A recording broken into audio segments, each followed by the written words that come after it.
बिस्मिल्लाहिर्रहमानिर्रहीम। अस्सलाम वालेकुम डियर स्टूडेंट्स। आज हम स्पेशल थ्योरी ऑफ रिलेटिविटी के रिजल्ट्स में से first result that is time dilation, उसको डिटेल में डिफरेंट थॉट एक्सपेरिमेंट्स के थ्रू ऑब्जर्व करेंगे और देखेंगे कि टाइम डायलेशन का कॉन्सेप्ट आखिर क्या है। तो चलिए स्टार्ट करते हैं। डियर स्टूडेंट, इससे पहले कि हम टाइम डायलेशन के कॉन्सेप्ट को स्टार्ट करें, थोड़ा सा ये जान लेते हैं कि आखिर आइंस्टाइन ने टाइम डायलेशन का कॉन्सेप्ट किस तरह एक्सप्लोर किया। आइंस्टाइन उन चंद साइंटिस्ट में से थे जो बहुत ही अर्ली एज में साइंस और इस यूनिवर्स में डिफरेंट ऑब्जर्वेशंस को आपस में रिलेट करने लग गए। आप जिस उम्र में फुटबॉल खेलने, क्रिकेट मैच देखने और मोबाइल पर गेम्स खेलने में मसरूफ रहते हैं, उस उम्र में आइंस्टाइन ये सोचा करते थे कि अगर वो लाइट के साथ ट्रेवल कर सकें और इस पूरी दुनिया को, इस पूरी यूनिवर्स को देख सकें, तो ये यूनिवर्स उन्हें किस तरह नजर आएगी। एक शाम को आइंस्टाइन अपना काम कंप्लीट करने के बाद ट्रेन में सफर पर गामजन थे। इस सफर के दौरान उन्होंने जब क्लॉक टावर को क्रॉस किया तो उन्होंने एक बहुत ही स्ट्रेंज चीज ऑब्जर्व की। उन्होंने ये ऑब्जर्व किया कि जैसे जैसे ट्रेन क्लॉक टावर से दूर होती गई, स्पीड गेन करती गई, तो क्लॉक टावर पर मौजूद नीडल्स की मूवमेंट स्लो होती गई। आइंस्टाइन ने यह ऑब्जर्व किया कि अगर ट्रेन बहुत ही हाई वेलोसिटी को पहुंच जाए तो क्लॉक टावर की नीडल्स इतनी स्लो हो जाएंगी कि हम उन्हें फ्रीजिंग नीडल्स कह सकेंगे। इसका मतलब यह कि आइंस्टाइन के दिमाग में यह ख्याल आना शुरू हुआ इस ऑब्जर्वेशन से कि जैसे जैसे उनकी ट्रेन तेज होती गई, उनकी टाइम से रिलेटेड ऑब्जर्वेशन भी चेंज होती गई। और ऑब्जर्वेशन कुछ इस तरह से थी कि जितनी ट्रेन फास्ट होती जाएगी, क्लॉक उतना ही उनको स्लो नजर आना स्टार्ट हो गया। यहां से आइंस्टाइन के दिमाग में एक बहुत ही अमेजिंग सोच आई और वो सोच रिलेटेड थी स्पेशल थ्योरी ऑफ रिलेटिविटी के सेकंड पॉइंट से। स्पेशल थ्योरी ऑफ रिलेटिविटी का सेकंड पॉइंट ये था कि speed of light is a universal constant. यहां इस थॉट एक्सपेरिमेंट से जो उन्होंने ट्रेन में बैठकर क्लॉक के थ्रू किया, इस ऑब्जर्वेशन से आइंस्टाइन अब ये कंक्लूड करने लग गए थे कि स्पीड ऑफ लाइट किस तरह एक कांस्टेंट है। स्पीड ऑफ लाइट को कांस्टेंट बनाने के लिए आइंस्टाइन ने स्पेस और टाइम की वेरिएशन के बारे में सोचना स्टार्ट कर दिया। अगर हम अपनी रूटीन लाइफ में मूवमेंट्स को देखें तो रूटीन लाइफ में डियर स्टूडेंट, अगर कोई कार 110 किलोमीटर पर आवर के साथ मूव करती हुई आई और आपने स्पीडोमीटर से उसकी स्पीड मेजर की तो वो आपको 110 किलोमीटर पर आवर ही मिली। लेकिन इसी कार ने अगर 90 किलोमीटर पर आवर से चलती हुई कार को क्रॉस किया तो 90 किलोमीटर पर आवर में बैठा हुआ ऑब्जर्वर ये कहेगा कि जिस कार ने मुझे अभी क्रॉस किया है इसकी स्पीड 110 किलोमीटर पर आवर नहीं है, इसकी स्पीड 20 किलोमीटर पर आवर है। इसका मतलब कि हम रूटीन लाइफ में स्पीड या वेलोसिटी से रिलेटेड रिलेटिविस्टिक इफेक्ट्स को ऑब्जर्व करते हैं। लेकिन जब मैक्सवेल ने इलेक्ट्रोमैग्नेटिक वेव थ्योरी दी तो मैक्सवेल ने यह कहा कि यह स्पीड या वेलोसिटी ऑब्जर्वर की मूवमेंट या फ्रेम ऑफ रेफरेंस की मूवमेंट पर डिपेंड नहीं करती।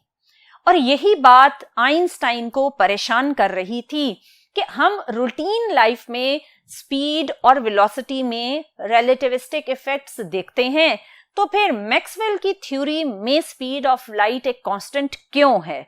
ये दोनों बातें जो रूटीन लाइफ और इलेक्ट्रोमैग्नेटिक की जो मैक्सवेल की थ्योरी थी, इन दोनों बातों में कॉन्फ्लिक्ट था और इस कॉन्फ्लिक्ट को रिजॉल्व करने के लिए आइंस्टाइन ने अपनी स्पेस टाइम वेरिएशन वाली बात बताई। और इस ऑब्जर्वेशन के अकॉर्डिंग या स्पेस टाइम वेरिएशन के अकॉर्डिंग ये था कि अगर आप किसी ऐसे फ्रेम में बैठे हैं जो इनर्शियल फ्रेम है और उस फ्रेम में आप कोई इवेंट ऑब्जर्व करते हैं, तो आप रेस्ट वाली स्टेट में एक इवेंट ऑब्जर्व कर रहे हैं क्योंकि आप इनर्शियल फ्रेम का हिस्सा हैं। सो जो टाइम उस इवेंट का आप ऑब्जर्व करेंगे वो टाइम एक प्रॉपर टाइम कहलाएगा। सपोज करें कि एक बॉल आपने अपवर्ड थ्रो की और जब वो डाउनवर्ड आई तो इस अपवर्ड और डाउनवर्ड मूवमेंट का आपने टाइम नोट किया in your inertial frame of reference. ये टाइम आपके उस इवेंट का प्रॉपर टाइम कहलाएगा।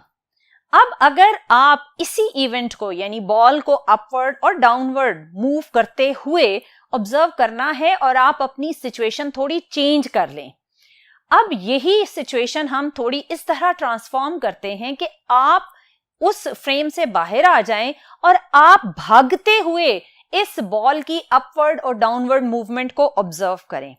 या ये भी पॉसिबल है कि फ्रेम जिसके अंदर ये इवेंट हो रहा है वो तेजी के साथ चलना शुरू कर दे और आप बाहर रेस्ट पर खड़े हों। इन दोनों सिचुएशंस में एक चीज मूव कर रही है। सो अब इन दो सिचुएशंस में जब आप उस सेम इवेंट का टाइम नोट करेंगे तो वो टाइम ओरिजिनल यानी प्रॉपर टाइम से डिफरेंट आएगा। मैं इस सिचुएशन को दोबारा आपके लिए रिपीट कर देती हूं।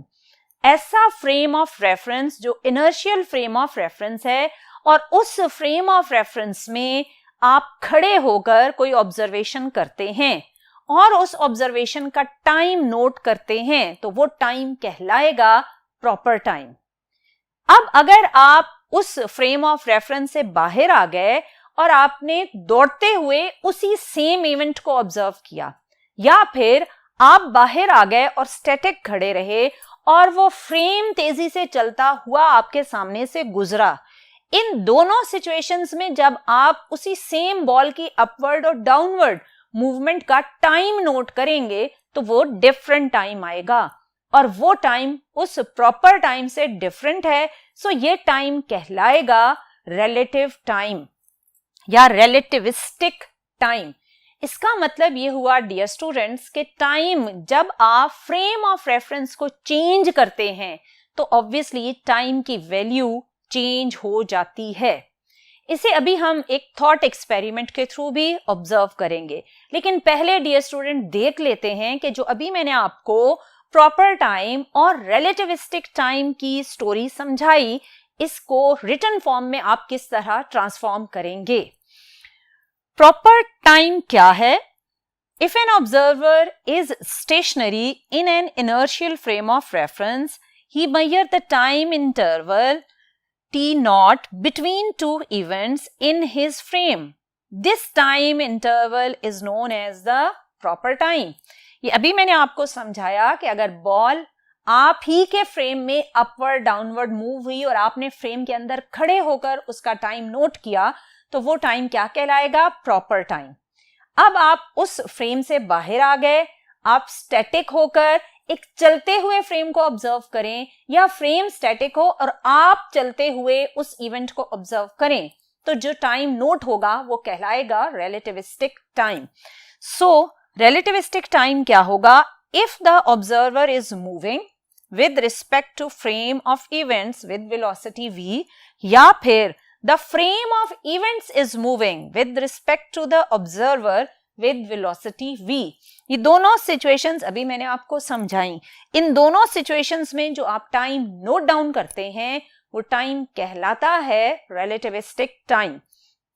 और इस relativistic टाइम को मेजर करने के लिए आइंस्टाइन ने जो फार्मूला दिया वो फार्मूला था t is equal to t0 over 1 minus v square over c square. इसमें t0 है प्रॉपर टाइम और t है रिलेटिविस्टिक टाइम, c है स्पीड ऑफ लाइट और v है वेलोसिटी ऑफ द फ्रेम। जिस स्पीड के साथ, जिस वेलोसिटी के साथ वो फ्रेम मूव करेगा वो वेलोसिटी आप यहां पर पुट करेंगे। इस फार्मूले को समझने के लिए कि ये फार्मूला बेसिकली किस तरह डिराइव हुआ था, हम एक थॉट एक्सपेरिमेंट करते हैं और देखते हैं कि उस थॉट एक्सपेरिमेंट में कैसी सिचुएशन होगी जिसमें आप टाइम डायलेशन के फार्मूले को डिराइव कर सकेंगे। तो चलिए डियर स्टूडेंट, थॉट एक्सपेरिमेंट को स्टडी करते हैं। डियर स्टूडेंट, थॉट एक्सपेरिमेंट में आप सपोज करें कि आप एक स्पेसशिप में बैठे हुए हैं। वो स्पेसशिप एक कांस्टेंट हायर वेलोसिटी के साथ मूव कर रही है और आपने एक ऐसा लाइट पल्स यूज करना है जो लाइट पल्स जनरेट हो और उस स्पेसशिप की छत में लगे हुए मिरर से बाउंस बैक होकर वापस जहां से वो लाइट पल्स इमिट हुई थी वहां पर पहुंच जाए। इस सिचुएशन में जो लाइट पल्स का सोर्स है और जो स्पेसशिप की छत है जहां मिरर अटैच्ड है, इसके बीच का डिस्टेंस आप कंसिडर कर लें कि h है। अब आप इसी फ्रेम के अंदर यानी स्पेसशिप के अंदर खड़े हैं। आपने प्रीवियस जो अभी मैंने आपको बात बताई वो आपने याद रखनी है कि रिलेटिविस्टिक टाइम क्या है। आप अभी फ्रेम के अंदर खड़े हैं और आप इस लाइट पल्स को मिरर तक जाते हुए और फिर मिरर से वापस लाइट सोर्स तक आते हुए ऑब्जर्व करेंगे और इस ड्यूरेशन का टाइम इंटरवल कैलकुलेट करेंगे। डियर स्टूडेंट, जैसे ही लाइट पल्स जनरेट हुई, मिरर से बाउंस बैक होकर वापस नीचे आई, तो इसमें उसने जो टोटल डिस्टेंस कवर किया है वो है 2h। और अगर आप s = vt वाला फार्मूला यूज करें तो टाइम इक्वल होगा डिस्टेंस डिवाइडेड बाय स्पीड और डिस्टेंस टोटल इस इवेंट में कवर हुआ है 2h। सो इसका मतलब कि टाइम की वैल्यू है 2h divided by c। c is the speed of light. अब आपके पास ये इक्वेशन है जो कि टाइम की वैल्यू आपको देगी इस फ्रेम ऑफ रेफरेंस में for the observation of time. अब इस इवेंट को सपोज करें कि एक ऑब्जर्वर अर्थ पर खड़े हुए ऑब्जर्व कर रहा है। सेम इसी इवेंट को जब उस अर्थ पर खड़े हुए ऑब्जर्वर ने ऑब्जर्व किया तो उसको लाइट पल्स की मूवमेंट कुछ इस तरह से नजर आई। इसकी रीजन ये है कि जब अर्थ पर खड़ा हुआ ऑब्जर्वर इस इवेंट को ऑब्जर्व करेगा तो स्पेस शिप की हॉरिजॉन्टल वेलोसिटी का फैक्टर लाइट पल्स की मूवमेंट को एक डायगोनल पैटर्न में ट्रांसफॉर्म कर देगा। और अगर आप इस डायगोनल पैटर्न को देखें तो आप बड़े आराम से ये कंक्लूड कर सकते हैं कि इस ऑब्जर्वेशन में लाइट पल्स ने जो डिस्टेंस ट्रेवल किया है, प्रीवियस केस में लाइट पल्स के डिस्टेंस से ये डिस्टेंस ज्यादा है। अब ये डिस्टेंस s जो लाइट पल्स ने कवर किया according to the observer on Earth, अब हम पहले इसकी वैल्यू कैलकुलेट करते हैं और देखते हैं कि जब इस वैल्यू को ऑब्जर्वर ऑन अर्थ टाइम के फार्मूले में यूज करेगा तो टाइम की क्या वैल्यू इस ऑब्जर्वर के लिए जो कि अर्थ पर खड़ा है, क्या वैल्यू फॉर टाइम आएगी। तो डियर स्टूडेंट, पहले हम इस डायगोनल पैटर्न के अकॉर्डिंग देखते हैं कि डिस्टेंस किस तरह कैलकुलेट किया जाएगा। अभी आपने देखा कि लाइट पल्स जो ऑब्जर्वर ऑन अर्थ था उसको कुछ इस तरह नजर आई।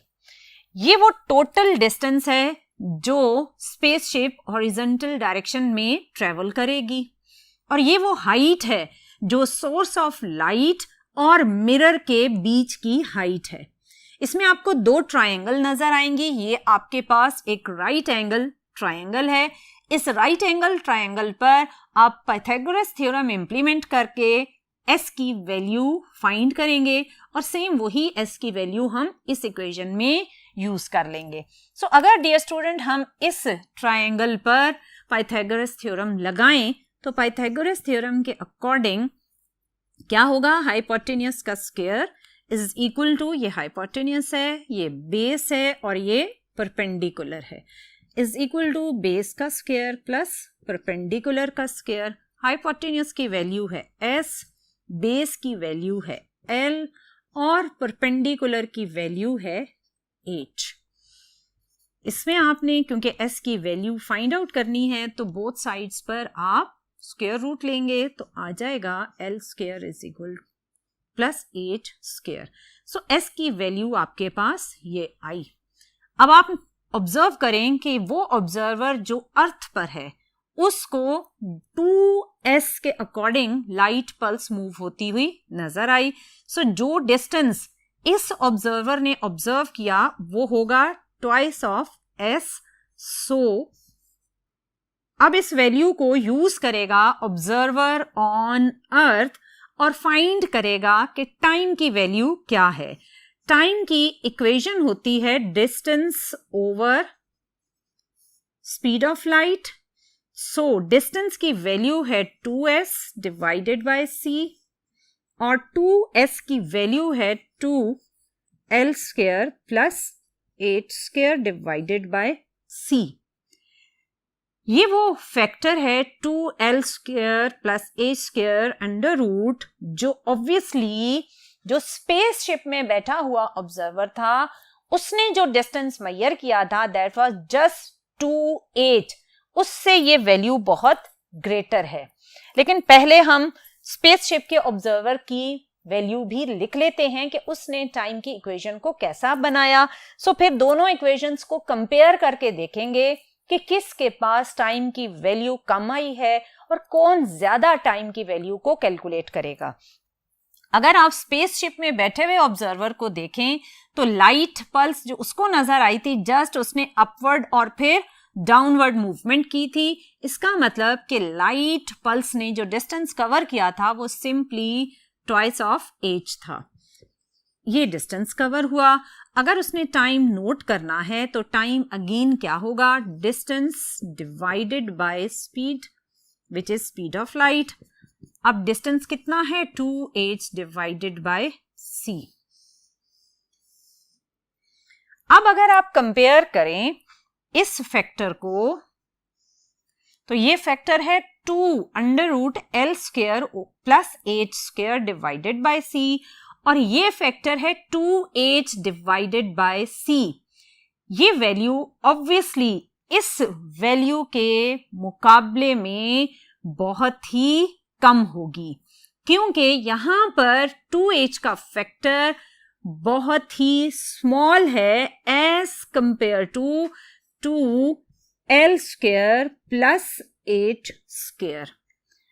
अगर आप इन दोनों फैक्टर्स को देखें तो आपको अंदाजा होगा कि जो टाइम यहां कैलकुलेट किया जाएगा उस टाइम की वैल्यू बहुत ही कम आएगी और जो time observer on earth calculate करेगा वो टाइम आपके पास एक बिगर अमाउंट में आएगा। इसका मतलब ये हुआ कि अर्थ पर खड़े होकर जब आपने सेम इवेंट को ऑब्जर्व किया तो स्पेसशिप के टाइम की वैल्यू और अर्थ पर आने वाली टाइम की वैल्यू में फर्क आ गया और ये फर्क कहलाता है relativistic effect in time observation. और इसी सारे फिनोमेना को आइंस्टाइन ने टाइम डायलेशन के कॉन्सेप्ट के अकॉर्डिंग एक्सप्लेन किया।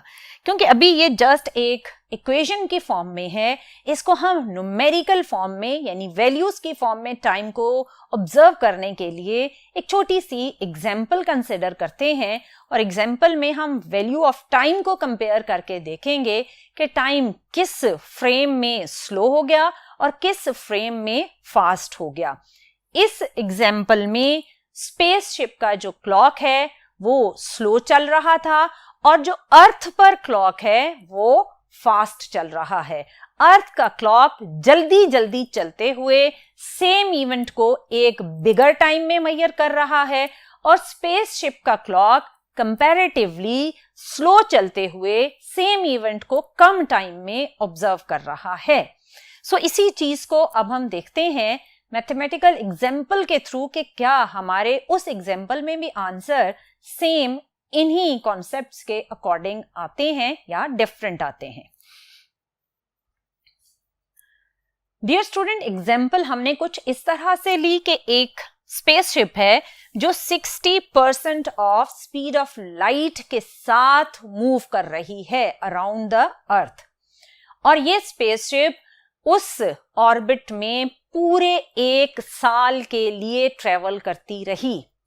अब 1 साल के बाद जब वो जमीन पर आई तो जमीन पर मौजूद ऑब्जर्वर ने क्या टाइम बताया कि वो स्पेसशिप, क्या अर्थ पर मौजूद ऑब्जर्वर ने भी यही बताया कि वो स्पेसशिप 1 साल के लिए वहां ऑर्बिट कर रही थी, या फिर अर्थ पर मौजूद ऑब्जर्वर ने एक डिफरेंट टाइम बताया? सो इसको कैलकुलेट करते हैं और देखते हैं। t is equal to T nought over 1 minus v square over c square. इसमें t नॉट है प्रॉपर टाइम, और मैंने आपको स्टार्ट में बताया था कि वो फ्रेम जिसके अंदर आप खुद मौजूद हैं और वहां आप कैलकुलेशन कर रहे हैं तो वो आपका प्रॉपर टाइम होगा। अब इसमें क्योंकि आप स्पेसशिप में मौजूद हैं जो 1 साल के लिए एक ऑर्बिट में रिवॉल्व कर रही है with 60% of speed of light, तो आपका जो प्रॉपर टाइम होगा वो 1 ईयर होगा। सो यहां पर हम टी नॉट की जगह पुट करेंगे 1 ईयर, और यहां पर जो स्पीड जिसके साथ आप ट्रेवल कर रहे हैं या आपकी स्पेसशिप ट्रेवल कर रही है वो है 0.6 c whole square divided by c square. इसको अगर आप सॉल्व करें तो वैल्यूज कुछ इस तरह आएंगी। इसमें आप c स्क्वायर को जब ओपन करेंगे तो 0.6 का स्क्वायर किया तो ये बन गया 0.36, और ये c square divided by c square, ये दोनों फैक्टर्स कैंसिल हो गए। जब आपने 1 में से 0.36 को सब्ट्रैक्ट किया तो आपके पास फैक्टर आएगा यहाँ पर सब्ट्रैक्ट करने से 0.64, और ये 1 ईयर है। और जब आपने इसको रूट को हटाया तो ये बन गया 0.8, और जब आप इस 0.8 को सॉल्व करेंगे तो ये आएगा 1.25 ईयर्स। डियर स्टूडेंट, जरा टाइम की वैल्यू देखें, वो है 1.25 ईयर्स। इसका मतलब क्या है? इसका मतलब ये कि आपको स्पेसशिप में लगेगा कि सिंपली आप 1 साल गुजार रहे हैं, लेकिन जब आप अर्थ पर आएंगे तो अर्थ पर मौजूद ऑब्जर्वर आपको ये कहेगा कि आपने 1 साल नहीं गुजारा, आपने 1.25 ईयर्स गुजार दिए हैं। और एक्चुअली ये 1.25 ईयर्स अर्थ पर पास हुए होंगे as compare to the clock in the spaceship. इसका मतलब कि स्पेसशिप ऑब्वियसली जब भी किसी भी ऑर्बिट में हायर वेलोसिटी के साथ मूव करती है तो उस स्पेसशिप में मौजूद क्लॉक स्लो हो जाता है। इन्हीं कॉन्सेप्ट्स के अकॉर्डिंग जब आपने ग्लोबल पोजिशनिंग सिस्टम बनाया, और ग्लोबल पोजिशनिंग सिस्टम में आपने सैटेलाइट्स को अगर लॉन्च करना है तो सैटेलाइट को लॉन्च करते हुए रिलेटिविस्टिक इफेक्ट्स का ख्याल रखा जाता है। इससे क्या मतलब है? इसका मतलब ये है कि जो क्लॉक आप सैटेलाइट में रखेंगे for the measurement of time, obviously जब वो क्लॉक स्पेसशिप में जाएगी तो वो क्लॉक तो स्लो हो जाएगी, और उस क्लॉक का टाइम अर्थ के टाइम के साथ सिंक नहीं कर पाएगा। उसके टाइम को अर्थ के टाइम के साथ सिंक करने के लिए उसकी क्लॉक में थोड़ी चेंजेस की जाती हैं, क्योंकि जीपीएस सिस्टम में मौजूद सैटेलाइट्स को अगर आप जर्नल थ्योरी ऑफ रिलेटिविटी के अकॉर्डिंग देखें तो जर्नल थ्योरी ऑफ रिलेटिविटी का ये कहना है कि जैसे जैसे आप ग्रेविटी से बाहर जाते हैं तो आप ग्रेविटेशनल इफेक्ट से दूर हो गए, तो आपका क्लॉक तेज हो जाएगा, यानी स्पेसशिप में मौजूद क्लॉक क्या हो जाएगा? तेज हो जाएगा according to general theory of relativity. और according to general theory of relativity कितना तेज होगा? वो होगा 45,900 नैनोसेकंड पर डे। ये वो टाइम फैक्टर है जो इंक्रीजिंग की तरफ जाएगा according to general theory of relativity. लेकिन स्पेशल थ्योरी ऑफ रिलेटिविटी का ये कहना है कि जैसे जैसे आप एक बहुत ही हाई वेलोसिटी के साथ मूव करते हुए ऑब्जेक्ट में बैठेंगे तो उसमें मौजूद क्लॉक स्लो हो जाएगा। जर्नल थ्योरी का कहना है कि क्लॉक तेज हो जाएगा, लेकिन स्पेशल थ्योरी ऑफ रिलेटिविटी का कहना है कि क्लॉक स्लो हो जाएगा। और according to special theory of relativity, अगर आप सैटेलाइट में जो कि एक हायर वेलोसिटी के साथ मूव कर रही है, टाइम एक एवरेज 7200 नैनोसेकंड पर डे के अकॉर्डिंग स्लो हो जाएगा। सो ये दोनों जो फैक्टर हैं, इनको आपने सैटेलाइट में मौजूद क्लॉक के अंदर कंपनसेट करवाना है। इन दोनों फैक्टर्स के अकॉर्डिंग आप स्पेसशिप में मौजूद क्लॉक की जो नीडल मूवमेंट है उसे अर्थ की नीडल मूवमेंट के साथ सिंक्रोनाइज्ड करवाते हैं, ताकि जब डिफरेंट ऑब्जर्वेशंस और कैलकुलेशंस और कम्युनिकेशंस किए जाएं तो सैटेलाइट और अर्थ का आपस में इन टाइम कनेक्शन रहे। ये तो था कि सैटेलाइट जो कि एक हायर वेलोसिटी के साथ मूविंग ऑब्जेक्ट है, वहां आप क्लॉक को सिंक्रोनाइजेशन के अकॉर्डिंग लाने के लिए टाइम डायलेशन की इक्वेशन की हेल्प लेते हैं।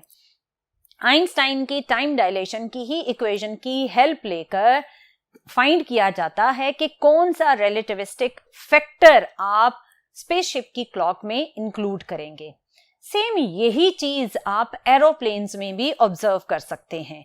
वो एरोप्लेन जो कि ऑब्वियसली हमारी अर्थ में मौजूद ऑब्जेक्ट्स के कंपैरेटिवली हाई वेलोसिटी के साथ चल रहा होता है, अगर वो एरोप्लेन एक बहुत ही लॉन्ग फ्लाइट के लिए ट्रेवल कर रहा है तो आप बिल्कुल दो आइडेंटिकल क्लॉक्स लें जिनका टाइम और बिहेवियर बिल्कुल आइडेंटिकल हो।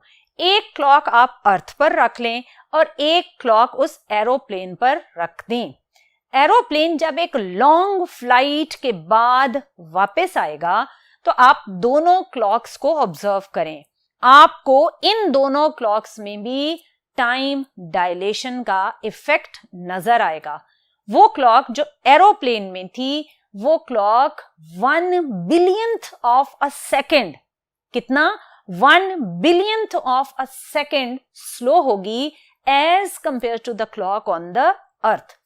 ऑल्दो ये टाइम बहुत ही छोटा है, जो कि हम रूटीन लाइफ में इसको इतनी इंपॉर्टेंस नहीं देते, लेकिन अगर आप यही कैलकुलेशन टाइम डायलेशन की इक्वेशन के अकॉर्डिंग करें तो जो रिजल्ट्स आपको टाइम डायलेशन की इक्वेशन से मिलते हैं वो एग्जैक्टली क्लॉक के ऊपर ऑब्जर्व होने वाले टाइम के साथ मैच करते हैं।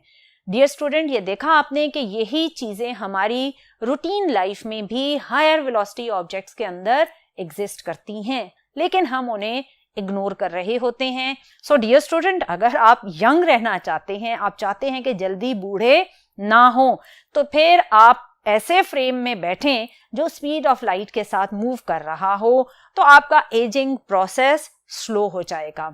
सो एजिंग प्रोसेस यानी बायोलॉजिकल इफेक्ट्स भी टाइम डायलेशन के थ्रू जनरेट होते हैं।